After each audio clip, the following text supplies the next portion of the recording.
what's going on, everybody? Welcome to Deep Dive, where we take a closer look at our Sunday series. Dylan here with Pastor Jim, as per usual. So thank you for checking us out. Make sure to like, comment, and subscribe. Hit that notification bell so you can stay up to date with everything that we're doing. Today is episode 4. This is the conclusion of the series that we're in, NSFW, Not Safe for Work, where we've been talking about relationships and all kinds of relationship stuff. Right. So this week was entitled, What's Love Got to Do with It? True that. What's love got to do with it? Ow! So we've got that. It's good to be back for another week. What's up? Where is Tina Turner? Is she alive? Kind of morbid way to start off. I'm just curious. Looks like it. I don't see anything. Yeah, she's still around, and really? She is worth $250 million. Go her. Go. Congratulations. Go Google. Congratulations. Thank you, Google. 80 years old. Wow. Hey, did you know that she was in the 1985 Mad Max Beyond Thunderdome? No. Did you just find that out, or no? Did you know I saw it the other day. That there's conversations about I guess when Miller wrote the most recent Mad Max Fury Road. He penned a prequel to follow it, and then a follow-up. So the idea was we'll do the Fury Road story, then go back and tell you how we got to Fury Road, and then tell you what happens after Fury Road. And so it is it's kind of in that kind of production churning place right now. But what we do know is that it was written, and what we do know is that Tom Hardy agreed to do 4 movies in order to get the movie. So he is contractually bound to 3 more if they so choose to do them. So when you say wrote them too, so it's the screenplay. Yeah.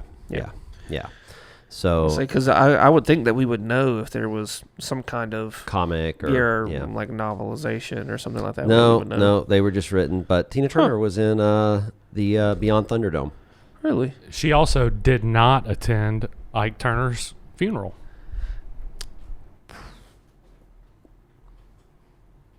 Possibly. Some reasons behind that. We'll go, that's another thing.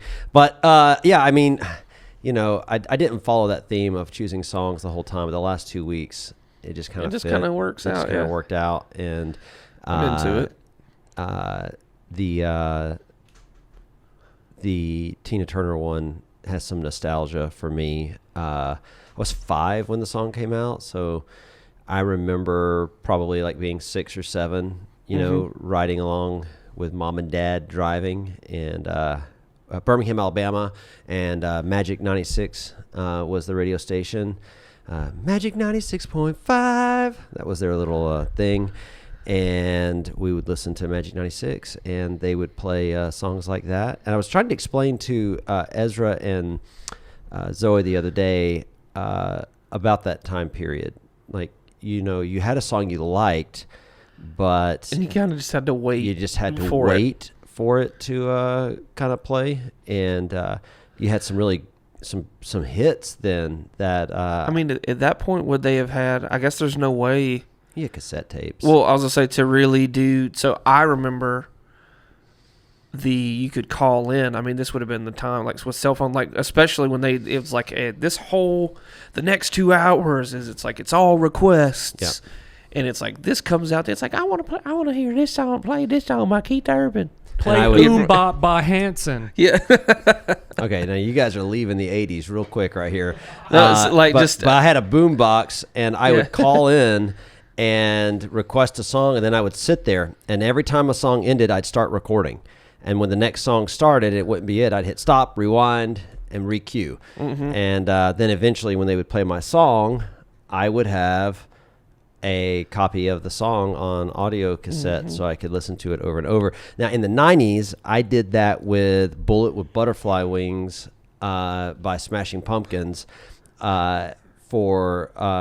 I I did that just a couple of days after it came out, and that held me over until I could get to a store where I could buy the double disc CD that came out. Man, a 2-disc thing was like, yes, get that. And I remember, I'm trying to remember what it was. I think it might have been like a Slipknot thing that I got. It came with a poster and stuff. I don't know. It was funny. My mom was always like, okay. Is Jesus happy with that? Yeah. That was me with my... He loves them. That was me with my Offspring. Oh, man.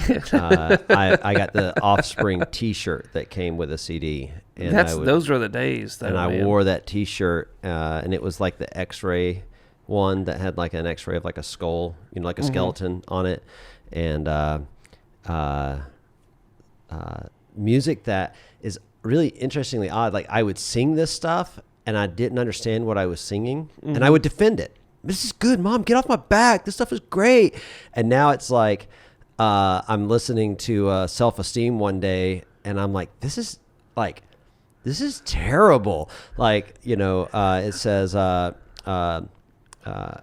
late at night, she knocks on my door, drunk again and looking to score. I know I should say no. I'm just a sucker with low self-esteem. I just like the abuse. I don't. None of that. None of that. I don't want that in my life. That's. So before saying double disc, brought this to mind. Probably the last double disc thing that I bought that wasn't a DVD series was probably a PlayStation 1 game. Some of Gran Turismo, some baby. of them had the double disc. Yeah. Didn't Gran Turismo have that? And like you'd play far enough, and then you had to insert disc 2. Metal Gear had it. The first Metal Gear. But Fellowship of the Ring, that DVD came out. Insert disc 2. Yep. Believe it or not, last week PlayStation 2 turned 20 years old. You got to keep them separated. Last week. Hey, come out and play. PlayStation 2 turned 20 years old. That's crazy. I remember playing so many things on that thing. Yeah. It's insane, dude. Time is... We were talking about it the other day. Gran Turismo, that was my game on PlayStation. PlayStation 2. I'm still young, but... Are you, though, boomer? That's funny. I got... Ethan called me that today. He called me. He's like, whatever you boomers do. I told my kids, I was like, you guys need to learn how to read. Like going around calling people boomer, like you don't even know your history. Yeah, we what was it? Oh, he was doing something. I was like, you need help? And he's like, no, I just got angry with it and quit. And I was like, oh, typical Gen Z. And he's like, yeah, and you're just gonna go do whatever it is you boomers do. And I was just like, somebody said that. It's like. Somebody said what, that. Bro? Somebody was talking about like all of the candidates running for president and how old they all are. And somebody said, they're talking about the boomers. And then somebody said, Bernie's not a boomer. His kids are boomers. Yeah, Bernie's from the Paleozoic era. Yeah. So, yeah. I don't even know how they get it, how they get to where they get, but yeah, I guess that's actually kind of the things, like you want to be able to tell these funny stories from your past, and you live in a generation now that's like, see, that's just proof that you're irrelevant. Well, and some of it, it's like again, we were talking about it before, is it's a lack of understanding, and it ends up happening with the scriptures when we come to those, is without, like, children can't appreciate, and I guess they can, but not the same way that someone who's older can with the kind of technology that we have, because it's like if I used a phone, it was attached to the wall. Yeah. Or like if I wanted to find somebody, like I'd call their house, and if someone was using the internet, I couldn't call them. Yeah, my and like in things like that, and they don't understand that things really were different, and it's like, and we can appreciate not that long ago. Yeah, my grandmother only lived 25 minutes drive time away, okay? And that was when the interstate speeds were 55 miles an hour everywhere. And it was long distance to call her house. So I couldn't even talk to my grandmother, because if I called that 25 minutes away, that's crazy. It was a quarter a minute. So, It's not just a matter of relevance. It's even a matter of appreciation. I mean, look at what's happening around the world with the coronavirus, which I'm not trying to negate the seriousness of it. People don't know how to act because so many people just live their lives with no issues, no problems. They don't have any picture of the past. And so they go into a grocery store and they're like, I want to stock up on toilet paper. And they've got it in their hand. And somebody else is like, I came to stock up on toilet paper. You don't deserve the toilet paper. So what do? It's WWF, UFC, whatever you want to call it, like full on, like, you know, and people are going to jail over toilet paper. Going to jail over toilet paper. And then what's even more amazing to me is you've got two people in here going like to fists over toilet paper, and what is everybody else around them doing? We'll film it. Yeah. This will be good on my live stream. Instead of stepping up and trying to help and be a voice of reasoning. Hey guys, see the top shelf? I know you can't reach it, but there's toilet paper up there. Let me grab it for you. Yeah, and so a lot of it really is a lack of perspective. I mean, students, there's been a lot of talk with SCAD, and officially they have made a decision to move to all online classes, which affects Blue Door, and it affects, between here and there, working two jobs. I mean, like a student came up today, and ultimately what ended up happening was it's not Jesus juking, but I just straight up just like bombed their conversation. They just came in, and I'm just tired of hearing students complain about how they don't want to do online courses. And one came in and was like, man, like this sucks. It's so stupid that I have all this. And I went, yeah, I effectively lost a job today. And they're like, wait, what? And I was like, yeah, because SCAD's doing that. I can't work here anymore. And they were like, oh my God, and they're like, and here I am I'm only thinking about me. Like I didn't even think about literally they said, I didn't think about how this might be affecting other people. Definitely. And it's like, and it's just this lack of perspective. And again, so like this appreciation, the reason we can is because we know what we've come from and what has been in the past. And that same thing with the story of Jesus and things like that, it comes into play. We can appreciate what we see in the scriptures, which is really because of the narrative itself, where it's come from, and the premise of this entire, I guess the premise of where we try to sum this series up is in that idea of like love is good and relationships are great, and there's a lot we can add to them, but sometimes things fall apart, and it's really easy to just focus on ourselves, and whether it is going to school or working in a coffee shop or, managing a store or, whatever it is, even in retirement, like everything we do is built around relationship. And in this really complicated way, it's like Mufasa was trying to explain to Simba, we all play this role in this circle. Everything is connected to everything. And sometimes we do a really good job at compartmentalizing and kind of slowing that down and stopping that. But sometimes things get out of control. And it leads to, homes being, destroyed, divorce taking place. And sometimes, the ultimate end of that is it ends up being better for people. That's true. We can't deny that. We can sit here and talk about how we feel about divorce or what we think God thinks of divorce, but we can't deny that we've seen situations where on the other side of a divorce there is a healthier person for somebody. Usually it's not for both of them. Usually one individual will be the one that really gains the benefit from that, and the other person remains toxic. At least that's been the experience I've had in this, in that kind of walkthrough. And we really have to ask the question, do we do everything we do based on the emotion of love, or are we going to be committed in relationship to helping each other and caring for each other even when we don't feel it? Yeah. And it's something that we're all kind of navigating. And you were talking about Blue Door, which if you're watching and you're not familiar with what we're talking about, Blue Door is our coffee shop, which is really I would loosely use the term ministry. it is a coffee shop, but its goal is to build community, to connect people. It is about the relationship aspect of what we do. And so, we're essentially walking into the summer, an entire quarter early. And we plan and work really hard to survive through the summer because it is so dependent on students. And with them moving to online courses, and my understanding is shutting down housing, the goal is to get students out of the city. Sure, I haven't heard more.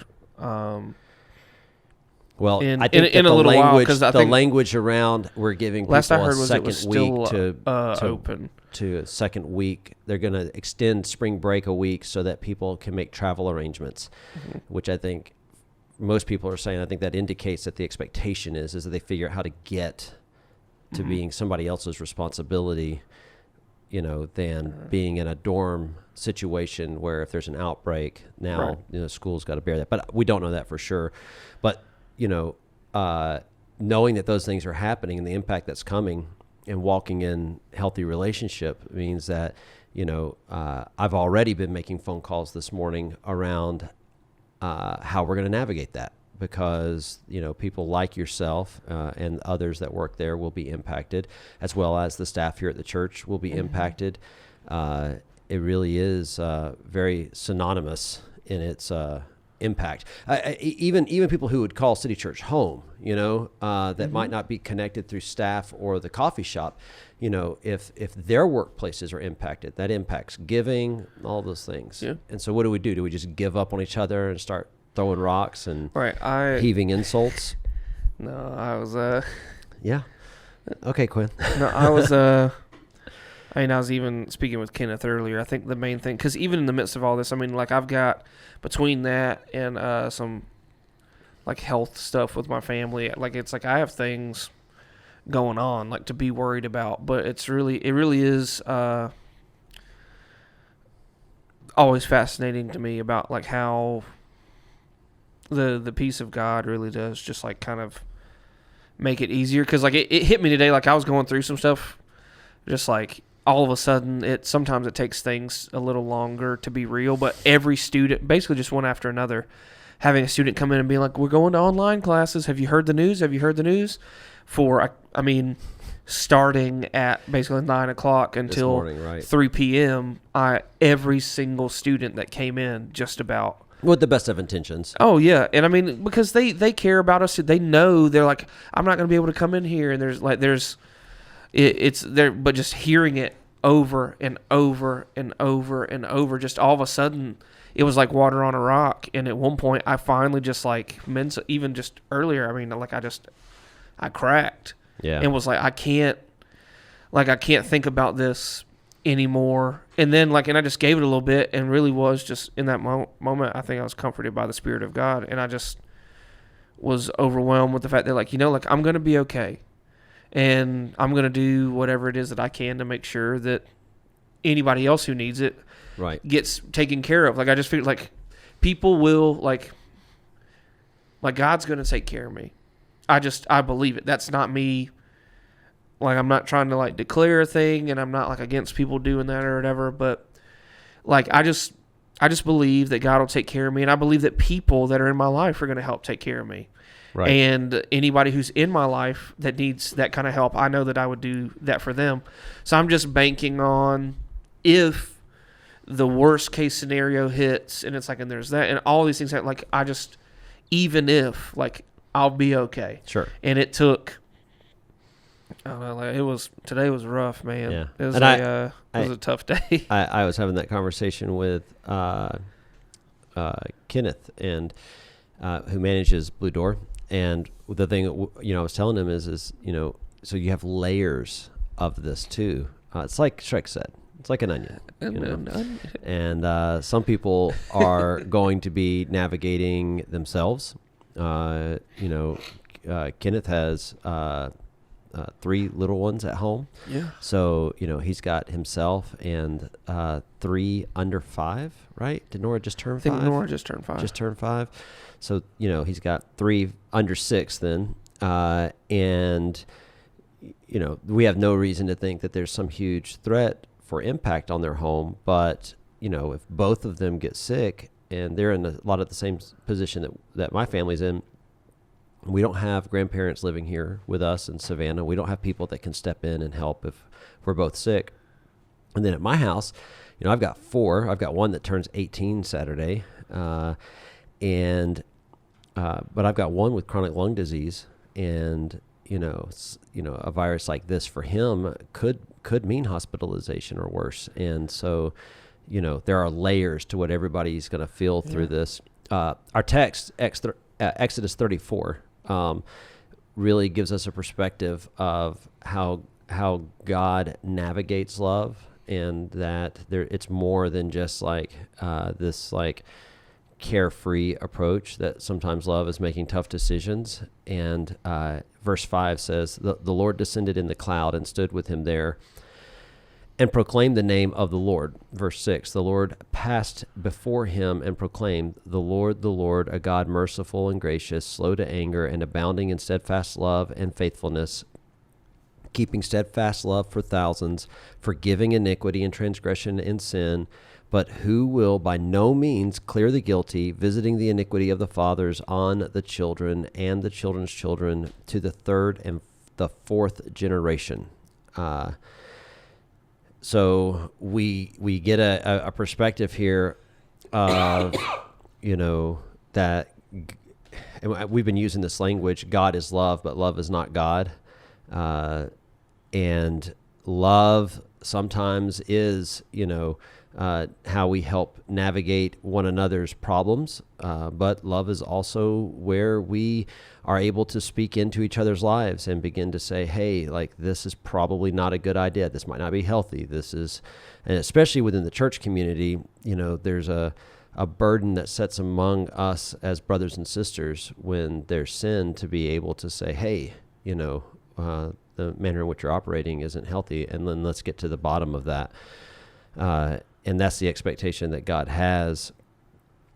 So God reveals himself there in chapter 32. And in the message, I was trying to help us get some context. Not context like justification for this, but context for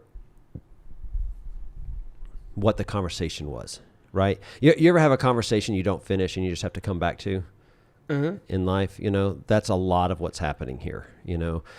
Sometimes I'll walk in, and one of my kids will be doing something wrong, and I'll say, hey, you got to stop that, put that up, don't do that.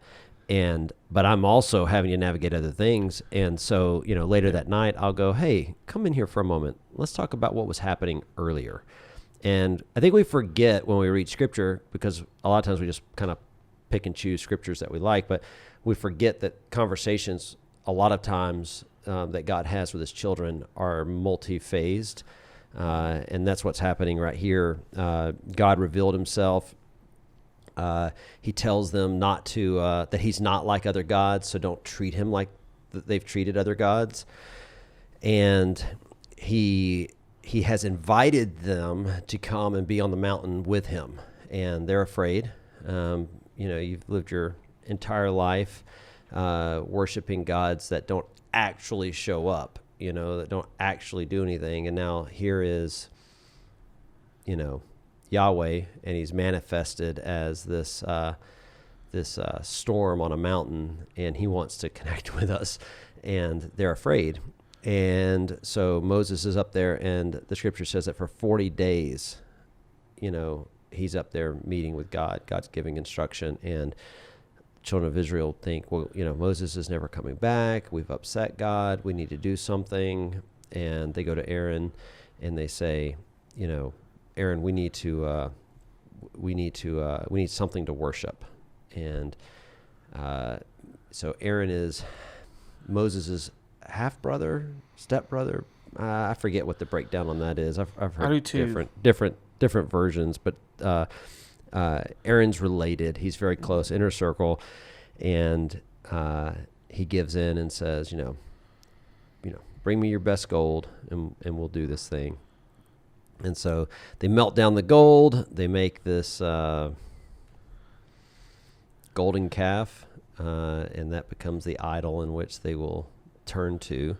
And God is upset with this because basically at this point, the only instruction he's given them has been, don't do this, don't let me. It's actually a really interesting story because they sprinkle the blood of a bull over them in the covenant in the preceding lead up to this, right? So they were in understanding. They were in a covenant that they would not be doing this. I even read one commentary when I was preparing for this that made this suggestion that might have even been why they turned to the bull to the calf as a idol, was because of the blood that had been used from a bull and sprinkled as a part of the covenant. So maybe this was the only item that they had kind of seen, this animal being used, and so maybe they had kind of pulled their own, understanding of what God liked or something. I just that don't take that to the bank. It's just an interesting idea because I don't think that things like that are unreasonable. Because if you think about the kinds of, I don't know, I always just imagery. Yeah, and it's, I don't know, I always end up doing this. I just like to give people the benefit of the doubt a lot of times. Sure. But I also, it's really easy for us to. We were talking about this last night in our community group about how it's really easy to pick on these people that are in the text as if we wouldn't behave that way. And I'm like, totally. And it's just imagine if you were in that same thing. So you have this, you're at the base of a mountain and the dude who's in charge goes away and he doesn't come back. After a while, you would probably think he's dead, and you would probably think, again, go back to this ancient mind and the way that all this, so it's God killed this dude probably is what it's like. It's when you put yourself in their position, we're oh my gosh, they're so silly. If only they could have read a few more pages of this thing, they would know that he comes back down. And it's well, guess what? They kind of freaked out. Okay. The same way we do. Yeah. And it's just like you and me. It's we kind of freak out a little bit. Can we have a sermon on fear and faithfulness in the midst of contamination and contagions? If y'all have ever seen the Charlton Heston 10 Commandments, come on. This scene is hands down one of the trippiest scenes in any movie ever. I haven't seen it. It is so trippy. Also, not safe for work type scene too. It is weird. Okay. Really. All right. Well, let's throw it up on the screen. Yeah. No, just so that happens, and the next day they rose up early, offered burnt offerings, and brought peace offerings. This is 32 verse 6. And the people sat down to eat and drink and rose up to play. And this is some one of the commentaries was saying this is actually the translators using some safe for work language. So I thought it was kind of funny. It's kind of on the nose. It was what we could say is they got up and engaged in some sexual debauchery, but what we'll do is we'll say they rose up to play. And so there was definitely a sexual connotation. What's the word I'm looking for? There's a because I'm looking up different versions right now, and they are not safe for work. Subtle. Some of these are they just come out and say it outright. Whereas it's interesting, we're in the English Standard version. So it's funny because the ones that go more that really do look for a more word for word translation, say that. Yep. But the ones that are going more meaning for meaning, are pagan revelry. is literally what one of them says. They rose. The people sat down to eat and drink, and what is it? Let's come back. Oh, they carried on like wild people. They got up to indulge in pagan revelry. Correct. And it's oh, okay. Yeah, lewd acts, and so, God says that this is not okay, which is it's a whole nother conversation in itself about the way that God views the gift of sex and his feelings around the way that I would just probably even make the argument that humanity can sometimes try to take advantage of that, and without even trying to get into that conversation, he wants to come down and bring judgment. And Moses says, but God, you're a God of grace. You're a God that, has mercy.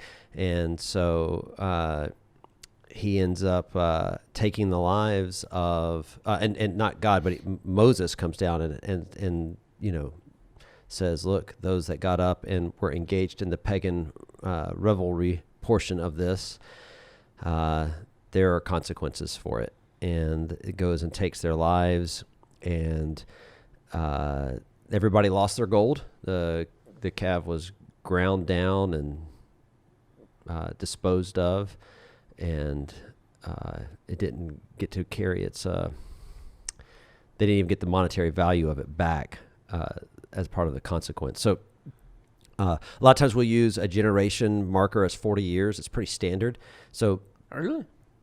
Yeah. I mean, I guess that makes sense enough. Most For some reason, I thought that it goes longer because I honestly had just based it up. There's one verse in one of the Psalms that says that like a man's life is this and this long, and like if it's a good one, it's this long. And I was like, I guess that would be like a generation. Like I just always thought it's like, what's the average length of a person's life? That's a generation, I think.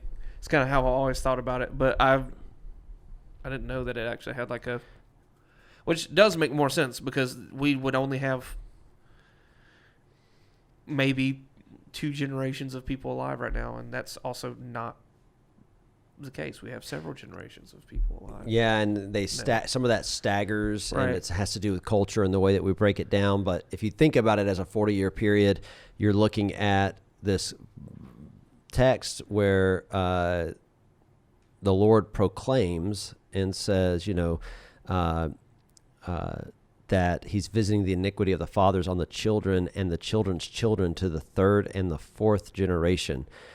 And it's funny because I can't even tell you how many times, like over the years, I've heard somebody break that down in a, Sunday morning, old school church setting as, God's going to come and get your kids because of your sin type of thing. Like he gets that angry. And that's one of those verses I wanted to tackle in this idea is how do we look at the way that God loves us if we each have the opportunity to stand in front of him independently? How can the judgments of my dad become, the things that I get judged on? And the actual breakdown of this is that what we probably are not seeing is some level of anger, but of persistence. Like that's the patience of God. That for 3 and 4 generations, he'll keep trying to steer the heart. The word, so when it says that he will not clear the guilty, sure, what it is literally saying, like in the Hebrew text, mm-hmm, is it says like it is not making clean, which is ultimately when we look at the nature of even like the wrath of God in the Old Testament, like when we really look at it, it means to flare their nostrils. It's typically, and we see it, this language used, the wrath of God being revealed in Romans, is it's how we end up experiencing it primarily as God simply letting us over to the things that we want so bad. Mm-hmm. That like the sin itself is punishment enough. Like be sure your sin will find you out kind of thing. Like sin is destructive, and if you want it bad enough, God will let you have it. And in the same way, I think the patience is revealed, but that clearing means like the word is to make clean. Right. And even in the visiting ends up meaning like something else. I was looking at that, but it's we know this all the time. It's like if that stuff just carries on with us. Like I don't know. Even like I said, like I'm not sure if it's like I am necessarily like the things that my father, my grandfather, or wherever, but like there are things that like whether we like know it or not. I mean, that like there are people who I've heard the language just being in the South. Oh, like yeah, like this is in my blood. Yeah, and it's like, and there are some things that like we have a proclivity towards. Yeah. It isn't always good. And it's like, and somehow it's like we know these things, like whether we like this verse or not, and however it happens, we experientially know that it's true. That like there are things that I don't even mean to do, and my mom would be like, "You're just like your father."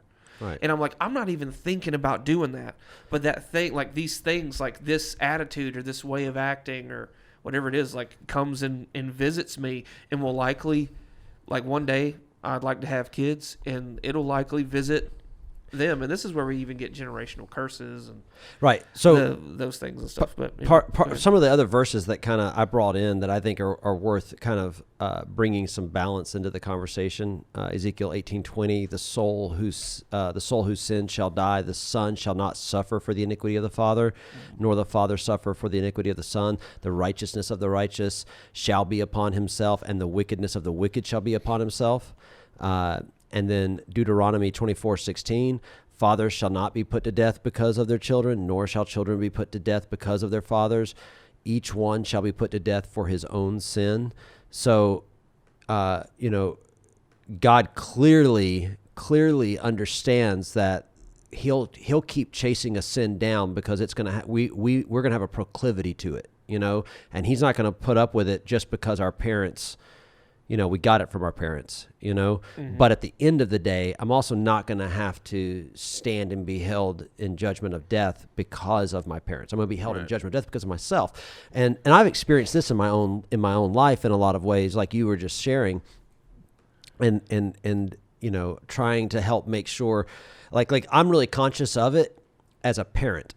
So I want to make the types of decisions that don't set my kids up in a place where they are making decisions because of my influence that potentially, could harm their relationship with God. I really, not trying to jump into a lot of doctrine inside of that, sure. But I think that there's just something about this that causes us all to feel uncomfortable when we read it, because either we're thinking about our parents or we're thinking about our children, but 4 generations, that's a long period of time. Yeah. And honestly, we live in a time where a lot of people, and it's been this way now for a while, but a lot of people want to make their failures and mistakes somebody else's fault. And the scripture wants to do it. I think it wants to do us justice and help us understand that that's not the case in front of God. Like there's no pointing fingers somewhere. We're going to be responsible for our actions individually. So I think that that at the end of the day, what God's trying to communicate is that it doesn't matter. It doesn't matter where the mindset and remember too. Hold on, let me just say this. Remember too. What are we talking about? 3rd and 4th generation. We are specifically, God is talking and addressing a group of people who have now for generations lived under the rule of Egypt, right? Egyptian religion and law. They have a mindset that has been put in them around what God looks like, and He's trying to help them break free of it. So it doesn't matter that that you come out of a group of people who were enslaved. You're still responsible for yourself. And He demands the same justice for sin in all of our lives. And this undoes the argument. I went to, when I was in my first year of Bible college, had a guy who was in the room across from me. These 2 guys, they were roommates. And one of them did not return after Christmas. And so saw him several months later and was like, hey, man, I haven't seen you in forever. You didn't come back. What's going on? And he's like, well, some things happened in my family. And I was like, oh, I'm sorry to hear that. And I said, well, are you still pursuing ministry? And he was like, no, and kind of laughed. And I was like, what does that mean? And he was like, I don't even believe in God. And so he starts giving me his whole, laying out that he's an atheist and he's convinced there is no God. And I said, how confident are you of this? And he said 80%, 85% confident. And I said, so, what if you're wrong? You're basing this off of this one experience. And he said, well, let me tell you, I quote unquote served God long enough that I think he'll understand. And that's a common conversation for me now in ministry with people. They're like, God will understand. God will get it. If there is a God, he'll understand, that I don't want anything to do with him. We'll be good like that. He's not going to care. And that's a really scary place to get into, because the consistent expectation for us from Old Testament into New Testament is that we walk a line of righteousness. Paul does a great job at constantly calling people back to it. Like, hey, the sin in your life still matters. Yes, you're saved. We're not necessarily sitting here trying to tell you that, you got saved yesterday, but because you still do this, you're going to hell, but there is a relationship here that needs to be maintained. And there's something that we need to consistently be chipping away at, and that is our own faults and failures.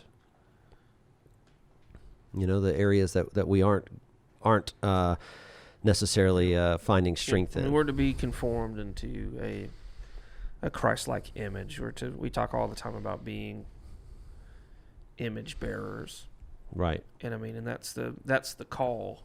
It really is. From Christ is to come and follow me. And it's a call to die. It's come and take up your cross, follow. That's what's modeled for us by basically everyone who wrote our New Testament. It's not necessarily like an easy thing, but again, it is difficult to have our mind transformed. Paul talks about. When we have putting off the old man, it's hard work. Because again, coming back to it's amazing how we can look at these things and how Israel's story just is our story. We were enslaved, and the Red Sea is our baptism, and it's the blood of Jesus. We go through a Red Sea of sorts ourselves, and it's and now we have to unlearn the ways of Egypt, even though, and you've talked about this from the platform, and we know it. There's the quote, just because we're out of Egypt doesn't mean that Egypt is out of us. I was it's constantly, it really is. It's an everyday thing where we just have to submit ourselves again and again and again to be obedient to Jesus, and just to try to each day as best we can with the Spirit of God's help to be more and more like Christ each day. And some people just, and that this is the clincher in this, okay, is it says that that God is merciful and gracious, slow to anger, and abounding in steadfast love and faithfulness.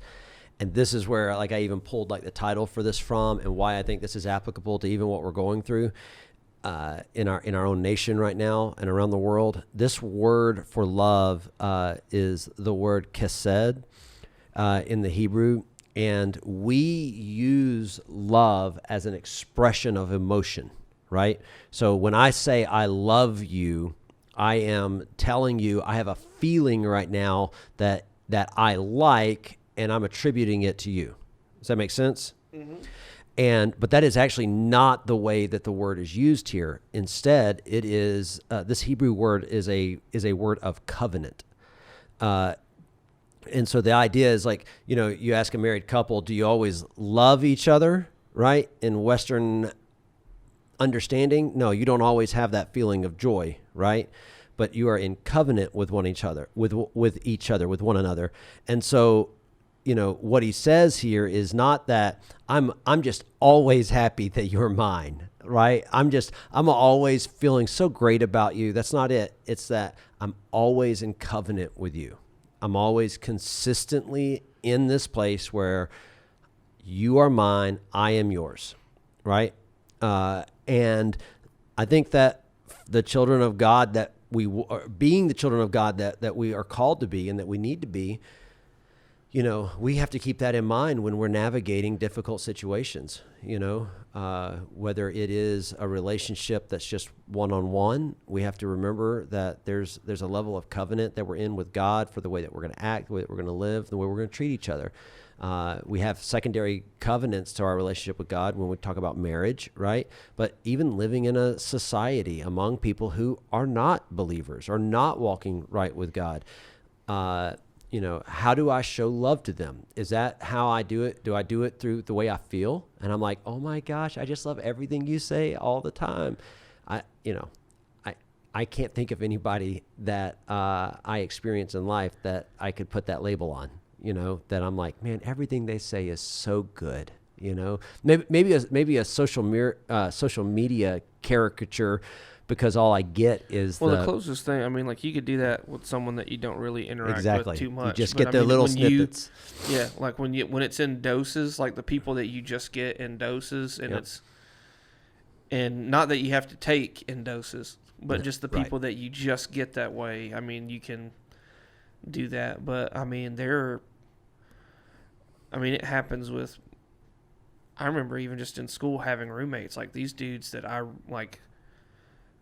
I cared about these guys and like just want to see them thriving and just like living out the call that God has on their life. And I mean, there were days where it's just like, I don't know why, but this thing you're doing is real annoying today. and it's like, right. And I don't like not you my favorite, today. But we'll be roommates tomorrow. Yeah. And I don't know, like you can only be around somebody for so long before they do something you don't like. And if they haven't done something you don't like yet, you just haven't been around them long enough. Yet, right? Yeah. Giovanna, our counselor here at the church, she's always reminding me whenever I'm talking about a situation, like I'll just be bouncing some ideas off of her, and she's constantly using this language. She goes, just remember, we're still getting to know them. It's like, oh yeah, right. Okay, really, we're still getting to know them. She really does. Shout out to Giovanna if you're watching. Giovanna's always got she's got the good. I love her perspective on stuff. Yeah. So, so at the end of the day, that's what this thing boils down to. The not safe for work mentality is honestly the reason that label gets slapped on is because it is about the things that awaken emotions inside of us, bring arousal to us, make us, have, hungers or desires that begin to birth. And that at the end of the day just is not love. And God says, I have loved you. What does that mean? That means that I have been committed to this relationship. But man, I have been on the top of that mountain and I have been hot as a firecracker at the way you're acting. And I just love to come to that conclusion because it helps me go, okay, I'm pretty upset right now with somebody. Now, how does God feel when I act like this? And then what does God do? And what's God calling me to do? And it pushes me to forgiveness. It pushes me to repentance. It pushes me to what I believe is holiness. And at the end of the day, those really are not things that are safe for a lot of our workplaces today. The more and more we kind of separate our culture from the things of God. So I just finally thought of it. I was like, what's not safe for work? Shouting in tongues. Oh, come on now. Or that ain't say anointing your boss with oil when he gets on your nerves, or sprinkling his Or babies her. when he Yeah, brings that's them to the office. That's Give me right. that baby. Sprinkle it with a little water. Anointing Baptism, infant anointing baptism. your old friend Sharon when you find out she's pregnant, just anointing her with oil and blessing that baby. That ain't safe for work. And we all know that all the Karens in our lives need some. That's right. Some blessing. Somebody be coming up, telling you to laying hands on you with their breath hotter than the fire that shut up in their bones. And smelling like it too. Ooh. Mm. Oh, Shundai. I'm watching Quinn over here nod his head. Did I show you? Due to legal counsel, I can't comment on this. All right. Well, hope this has been beneficial to you. Yeah, guys. That's everything. I mean, again, I really do like that idea. So, when we say things like God is for you, like it really is this. Even when we get to like fruits of the Spirit, this long suffering. We usually say patience, right? But the Spirit of God produces long suffering, which is this. I remember I don't know if you remember when we were in school, Mama Larson actually, I think if I remember correctly, taught on patience. They did a whole fruit of the Spirit thing during a prayer retreat. And she talked about how the word is actually long suffering. And that it's just this consistent like willingness to literally just like suffer like towards this end with a person, like just that God is willing to, like he's willing to put up with you. Oh, like, you know, like it's just like and make no mistakes. He's putting up with a lot when it comes to me, and I'm okay. Yeah, with, when I say I'm okay you, I with mean just like all. but like, I'm okay with acknowledging that. Like I don't have. Yeah. I tell people all the time. I'm like, yeah, I'm your pastor. I'm also a human being. Yeah, there's a Eugene Peterson quote where he said that churches are full of sinners, and what's worse is they all have sinners for pastors. That's right. And I think R.I.P. I think he passed away last year or a year before. I forget. Anyway, but just I just knowing that the love of God for you is consistent, and that He is committed, and that He's fighting for you. I mean, again, we have these things. For 1,000 generations, man. Like it's a long time. Yep. He's fighting for you. We appreciate you watching or listening on whether you're at home or on one of your devices or whatever. Thank you for being here. We'll catch you again next week. Please make sure to like the video, comment down below with something that you like, if you learned something, if you want to hear more. Yeah, and engagement is actually a major player in how the analytics determine whether or not to make a suggestion on a video. Right. So the more that you engage with content we create, you might feel like you're out there on an island by yourself at first, but it is definitely helping. So we appreciate anything that you do have to say. Yeah, so make sure when you check it out that you're sharing this wherever it may be, wherever you see it.